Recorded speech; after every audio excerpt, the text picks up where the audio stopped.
Assalamualaikum warahmatullahi wabarakatuh. Segala puji bagi Allah, Tuhan seru sekalian alam. Kali ini akan dibacakan kisah Syekh Abu Ahmad As-Suguri.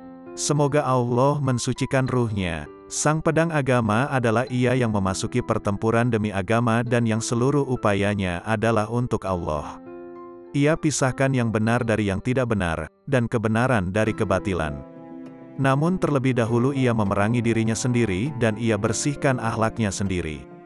Sebagaimana Nabi bersabda, mulailah dari dirimu sendiri. Rumi, fihi ma fihi. Ia adalah pewaris ilmu dari Nabi di zamannya, seorang imam para kutub, dan seorang penasihat dari Kesultanan Al-Irsyad. Ia memuaskan dahaga spiritualnya dengan meminum dari sumber ilmu surgawi dan ia mencapai makamul fana pada usia 30 tahun. Ia adalah puncak bagi para aulia yang zuhud. Kerajaan langit menyebutnya sebagai khalifahnya di bumi. Di dalam dirinya berpadu kedua macam ilmu dan ia memperoleh dan menguasai semua manfaat dari tarekat dan hakikat. Ia menjadi pusat dari semua ilham ilahiyah. Ia adalah rahasia dan rahasia Allah dan keajaiban dari keajaiban Allah. Ia adalah panji-panji yang unik dari ilmu spiritualitas dan ilmu kalam. Ia bagaikan bintang kutub yang memberi arah dan menerangi jalan bagi orang-orang di zamannya. Ia membangkitkan kalbu-kalbu yang mati dan ia mengenakan jubah dari wali-wali besar. Ia tidak meninggalkan satu atom pun di dunia ini tanpa mendapat dukungan dari kekuatan spiritualnya. Ia dilahirkan di Sugur, sebuah desa di Dagestan pada hari Rabu, tanggal 3 Rajab 1207 Hijriah, 1789 Masehi. Ia berdiri di singgasana kutub selama 40 tahun. Ketenarannya tersebar kemana-mana. Ia melatih murid-muridnya dan mengangkat mereka melalui kekuatan spiritualnya. Jika seseorang muncul di dalam hadiratnya, bahkan selama 1 jam, ia akan diangkat ke makam pendengaran dan makam penglihatan. Ia berkata, "Aku tidak bergantung pada upaya murid, tetapi aku bergantung kepada cahaya yang Allah berikan kepadaku untuk murid itu. Aku mengangkatnya melalui cahaya itu, karena aku tahu bahwa tidak mungkin bagi seseorang mencapai makam tak terhijab hanya dengan upayanya saja." Itulah makna dari doa Nabi, "Ya Allah, janganlah Engkau tinggalkan aku pada egoku walau hanya sekejap mata." Berikut ini adalah di antara perkataannya, Allah telah menyediakan rezeki bagi setiap hambanya. Barang siapa yang tidak mengetahui pengetahuan mengenai rezeki harian yang telah Allah berikan kepadanya, ia akan dianggap bodoh di dalam tarekat kita. Orang-orang yang mencapai hakikat dari tarekat ini sangat jarang. Dengan kekuatan dari hakikat itu, seseorang dapat menjangkau seluruh wali di dunia ini. Dan dengan kekuatan ilahiyah yang diberikan ketika kalian mencapai hakikat dari tarekat ini, kalian dapat menjangkau seluruh malaikat, satu persatu. Cahaya spiritual yang Allah berikan kepadamu dalam perjalananmu di tarekat ini, adalah mercusuar yang menerangi jalan menuju hadirat ilahiyahnya tanpa takut. Di dalam tarekat ini, memuliakan selain Allah adalah suatu kekufuran. Abu Ahmad As-Suguri menghabiskan sepanjang hidupnya dalam keadaan halwat. Ia menyukai halwat, ia senang mengasingkan diri dari orang-orang. Oleh sebab itu ia lumayan senang ketika Rusia menjadikannya sebagai tahanan rumah selama beberapa kali. Suatu hari ketika aku sedang berkholwat dan ruangan itu dipenuhi dengan wangi semerbak. Aku tidak mengangkat pandanganku, tetapi tetap bertafakur dalam halwatku. Lalu sebuah pedang spiritual yang bersinar dengan cahaya yang lebih terang daripada matahari turun ke arah kepalaku. Aku bertanya-tanya apakah yang kurasakan turun melalui kepalaku. Suatu penglihatan muncul di hadapanku, di mana Nabi membungkusku dengan ruhnya, dan aku masuk ke dalam dirinya dan aku melihat diriku di dalamnya. Suatu ketika aku memasuki hadirat syekhku, Sayyidina Jamaluddin Al-Gumuki Al-Husaini. Ia berkata, "Wahai anakku, kau telah mencapai makam tertinggi dari kesempurnaan Muhammad." Aku berkata, "Wahai syekhku, aku ingin mencapai silsilah dari makam engkau." Segera setelah aku mengatakannya, aku melihatnya menghilang dari tempatnya dan muncul di dalam diriku, dan aku melihat diriku lenyap dan muncul di tempatnya lengkap dengan wujudnya.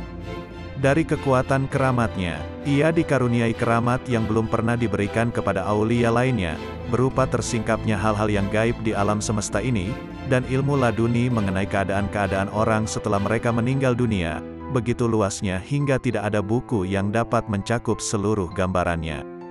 Dikatakan bahwa ketika ia masih muda, ia biasa melihat asma Allah tertulis dalam cahaya antara langit dan bumi. Hal itu membuatnya menjadi orang yang sederhana dan tawaduk. Tidak ada yang mampu mengambil fotonya. Ketika ada orang yang mencobanya, kameranya akan menjadi rusak. Setiap kali ada orang yang mencoba menggambarkannya pada sehelai kertas, penanya tidak mau menulis, atau keesokan harinya gambarnya akan hilang. Ia berkata, "Aku tidak ingin dikenal di dunia ini sepeninggalku karena aku tidak menginginkan suatu eksistensi apapun untuk diriku." Ia sering melakukan salat fajar dengan wudhu yang sama dengan salat isya, menandakan bahwa ia tidak tidur. Suatu hari ketika ia sedang bepergian bersama keluarganya, orang-orang mendapati mereka dalam keadaan tidak mempunyai air di gurun dalam perjalanan ke Hijaz. Keluarganya sangat kehausan. Ia berkata kepada pelayannya, "Pergilah, carikan air." Ia berkata, "Wahai syekhku, bagaimana aku akan menemukan air di gurun seperti ini?" Ia bertanya kepada orang-orang dalam kafilah mereka, apakah ada di antara mereka yang mempunyai air. Tetapi tidak ada yang mempunyai air dan semua kantong air pun sudah kering. Syekh lalu mengambil sebuah kantong air yang kosong dan pergi ke gurun selama 10 menit. Ketika ia kembali kantong itu sudah penuh, dan dengan air itu ia membuat keluarganya dan juga orang-orang dalam kafilahnya menjadi terpuaskan dahaganya. Ia lalu memenuhi kantong-kantong air yang kosong dengan air dari satu kantong yang dibawanya itu, dan kemudian kembali kepada keluarganya dengan kantong air yang masih penuh, seolah-olah tidak pernah digunakan. Dari kata-katanya ia mengatakan, "Aku mencapai 3 level kewalian, fana, baka, dan makrifat. Aku menerimanya dari hadirat cahaya Nabi, Sayyidina Muhammad, dan aku menerima 3 makamul ihsan dan 7 hakikat dari guruku, Sayyidina Jamaluddin Al-Gumuki Al-Husaini. Kebanggaan tidak akan masuk ke dalam diri seseorang, melainkan akalnya akan turun hingga ke derajat di mana kebanggaan itu meningkat di dalam kalbu. Kesulitan boleh jadi menyentuh seorang mukmin, tetapi kesulitan tidak akan mempengaruhi orang yang melakukan zikir. Jihadnya, ia adalah orang yang menghidupkan syariah dan tarekat di zamannya dan ia menarik ribuan orang kembali kepada Islam dan tarekat Naqsyabandi. Di Dagestan ia dianggap sebagai seorang syekh spiritual yang membawa ajaran tarekat Naqsyabandi, dan sekaligus juga sebagai seorang kesatria, seperti Imam Syamil, lantaran ia berperang melawan Rusia. Ia adalah mufti utama setelah wafatnya Sayyid Jamaluddin. Tentara Rusia seringkali menahannya. Suatu saat ketika mereka menahannya, mereka ingin membawanya dengan sebuah kereta kuda. Semua orang di desanya datang untuk menyampaikan salam perpisahan. Mereka menangis seolah-olah mereka kehilangan jantung mereka. Ia duduk di dalam kereta kuda dengan tenang dan mencari seseorang di antara keramaian itu. Kusir kereta memecut kuda-kudanya agar mereka berjalan, tetapi mereka tidak mau bergerak. Sayyidina Abu Ahmad As-Suguri berkata, "Mengapa engkau memecut kuda-kuda itu?" Ia berkata, "Aku melakukannya agar kuda-kuda itu mau bergerak." Syekh berkata, "Mereka tidak akan bergerak sampai aku memerintahkan mereka untuk bergerak. Mereka berada di bawah perintahku, dan aku sedang menunggu seseorang." Mereka duduk seperti itu selama beberapa jam, sampai akhirnya ada seseorang yang datang dengan berlari di antara kerumunan orang. Ia adalah seorang tentara Rusia. Sayyidina Abu Ahmad bertanya kepadanya, "Bukankah engkau putra temanku Ahmad? Mengapa kau bergabung dengan tentara Rusia? Kau adalah seorang Dagestani. Kau tidak boleh bergabung bersama tentara sementara mereka membunuh orang-orang muslim." Lalu ia berkata kepadanya, "Kau harus meninggalkan mereka dan mendengarkan kami." Orang itu berkata, "Ya, wahai syekhku, aku akan mendengarmu." Syekh berkata, "Tentu saja kau akan mendengarkan kami, karena bahkan binatang-binatang liar di hutan pun mendengarkan kami ketika kami pergi ke sana untuk berzikir. Bahkan kuda-kuda ini mendengarkan kami dan mereka tidak akan bergerak kecuali atas perintah kami. Ayahmu adalah seorang syekh besar dan aku katakan bahwa engkau harus meninggalkan mereka. Kau akan menjadi seorang wali. Wahai anakku, jangan tinggalkan orang-orang dengan ilmu eksoterik dan jangan tinggalkan orang-orang dengan ilmu esoterik tersembunyi. Lihatlah makam itu, dan jangan lupa bahwa pada suatu hari kau dan aku akan dimakamkan di sana. Dengan segera pemuda itu melepaskan seragamnya dan mengambil baiat dari Syekh. Tentara Rusia juga menjadikannya tawanan. Kemudian Sayyidina Abu Ahmad As-Suguri berkata, "Sekarang kau mempunyai izin untuk berjalan," dan kuda-kuda itu mulai berjalan. Allah dan Nabi mencintainya atas keikhlasan dan kesetiaannya.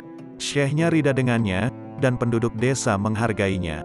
Setiap kali ia dibebaskan dari penjara, rumahnya akan dipenuhi tamu-tamu dan berbagai sajian.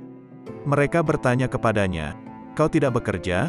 Rusia memerangimu dan kau berjuang melawannya. Bagaimana rumahmu selalu penuh dengan berbagai rezeki?"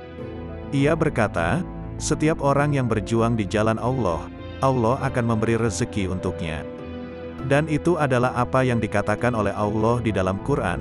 Setiap kali Zakaria masuk untuk menemui Maryam di mihrab, ia mendapati makanan di sisinya. Wafatnya, Sayyidina Abu Ahmad As-Suguri wafat di Sugur pada tanggal 17 Rabiul Awal tahun 1299 Hijriah, 1882 Masehi dalam usia 93 tahun. Bertahun-tahun setelah wafatnya, putrinya melihatnya di dalam mimpi. Ia berkata, "Wahai putriku, batu di makamku telah jatuh menimpa dadaku. Batu itu menekan dadaku dan membuatku sakit." Keesokan harinya putrinya pergi menemui para syekh di kota itu dan menceritakan mimpinya. Ia juga menceritakan mimpinya kepada setiap orang yang ditemuinya. Orang-orang percaya bahwa mimpi itu benar dan mereka segera membuka makamnya. Mereka mendapati bahwa batu yang menutupi jasadnya telah jatuh dan dinding makamnya telah runtuh di sekelilingnya. Mereka juga mendapati jasadnya masih utuh, bersih dan tidak berubah. Kain kafannya masih putih seolah-olah ia baru dimakamkan pada hari itu.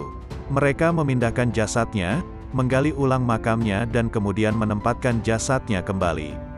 Setiap orang terheran-heran bagaimana ia muncul dalam mimpi putrinya dan mengatakan tentang situasi di makamnya. Yang lebih mengejutkan adalah kondisi jasadnya yang masih sempurna. Setelah melihat hal ini, mereka semua mengambil baiat melalui penerusnya, Sayyidina Abu Muhammad Al-Madani. Sayyidina Abu Ahmad As-Suguri mempunyai dua orang khalifah, yaitu Abu Muhammad Al-Madani dan Syekh Syarafuddin Ad-Dagestani. Rahasia dari silsilah emas tarekat Naqsyibandi diteruskan kepada khalifah pertamanya dan kemudian kepada khalifah keduanya. Sumber kisah dari www.naqsybandi.org